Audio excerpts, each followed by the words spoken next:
अहो असं काय बोलताय स्वामी तुम्ही? आम्ही सुतकात पूजा केली असती तर आम्हाला पाप लागलं असतं. कोण म्हणते असं? आणि मुळात सुतकात पूजा का करत नाही हे माहितीये? आम्ही पूर्वीपासून हेच करत आलोय.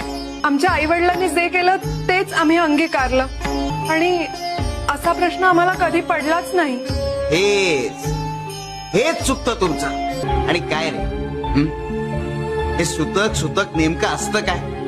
आणि सुतकात पूजा का करत नाही हे जाणून घेतलंय का कधी? अरे घरात एखादी अघटित गोष्ट घडली तर आपलं मन थाऱ्यावर नसतं. अरे देव पूजा करताना मन स्थिर असावं, कोणत्याही विकाराच्या आहारी नसावं, मग ती पूजा देवापर्यंत पोहोचते. आणि म्हणून आपण सुतक मानतो. आणि कोणतीही प्रथा आणि परंपरा ही माणसाच्या जीवापेक्षा मोठी नसते. काय कळलं का?